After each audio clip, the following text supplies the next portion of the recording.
there are places built for noise, for movement, for the constant flow of people. Shopping malls are one of them, living organisms made of escalators, music, and human footsteps. But when a mall dies, the silence that replaces its life is not peaceful. It becomes loud in its own way, filled with echoes that don't belong to the living. That's what former security officer Daniel Mercer learned when he took the night shift at the abandoned Evergreen Valley Mall in Minnesota, a place that had been empty for almost 9 years. Yet somehow, every night it sounded alive. Evergreen Valley Mall closed in 2014 after a financial collapse and a string of unexplained accidents involving its elevators and children's play areas. The official reason was structural concerns. Locals had another explanation. They said the mall was cursed, built on an older structure that burned down in the 70s, killing several families during a winter carnival. Daniel didn't believe any of that. He just needed the job. Night security, simple tasks, good pay. But on his first night, something felt wrong the moment he stepped inside. The temperature dropped.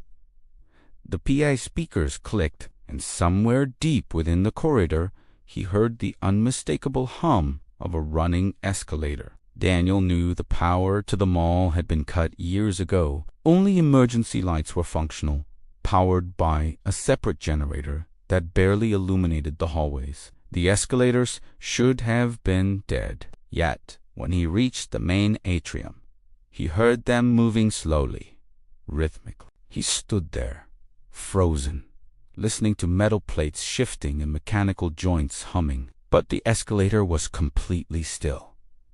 The sound wasn't coming from the machinery. It was coming from the mall itself, echoing like a memory trapped in the air.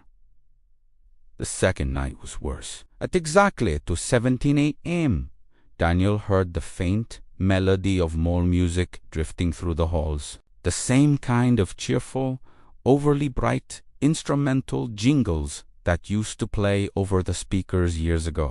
But this wasn't a recording. The audio was distorted, slowed, and stretched, like someone playing it on damaged tape. He followed the sound to the food court, where the empty tables and dried spills from a decade ago sat untouched. The speakers above him clicked again. Then the music stopped abruptly, ending with a long, low breath like someone exhaled into the microphone. By the third night, Daniel realized something terrifying. The mall wasn't replaying random sounds. It was recreating moments. He heard the distant laughter of children near the old playground area. He heard elevator doors sliding open and shut. He heard chatter conversations that seemed incomplete, looping and fragmented, and occasionally footsteps, small footsteps, running, stopping, then running again. But there were no children there, only dust and broken arcade machines. Daniel reported the sounds to the mall's owner, who dismissed them as auditory hallucinations caused by stress. But the owner added one odd warning before ending the call. If you hear anything, don't follow it. Just mark the location and move on.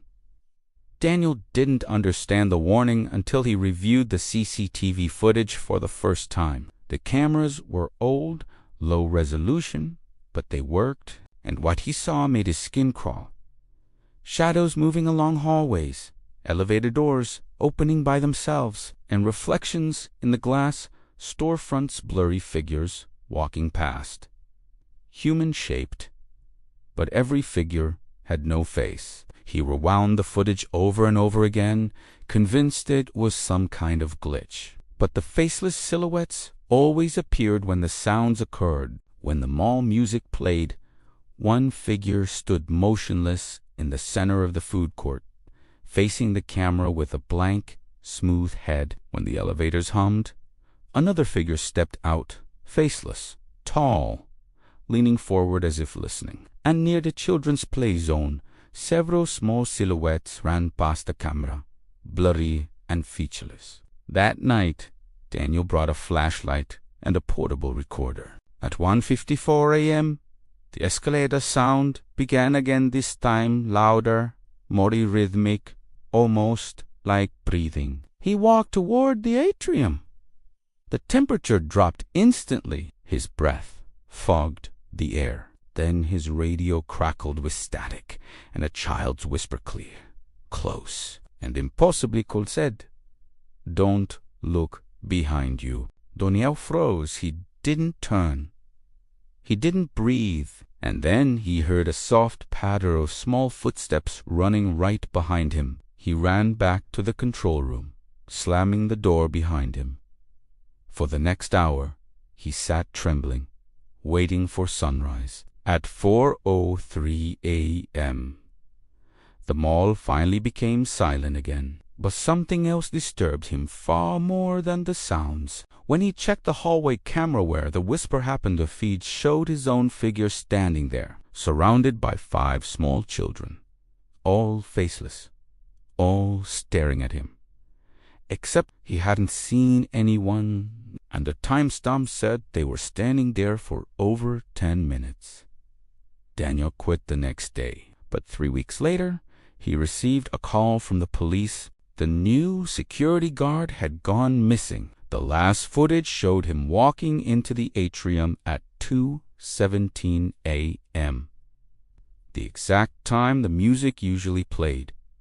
He followed something out of frame and didn't come back. The final frame of the footage showed the same faceless figures standing in the hallway, except this time they were all looking directly at the camera, as if they knew someone else was watching. Evergreen Valley Mall has since been boarded up again. The city refuses to demolish it due to historical restrictions. But locals say at night, during winter, if you stand close enough to the old entrance, you can hear the jingles playing softly inside.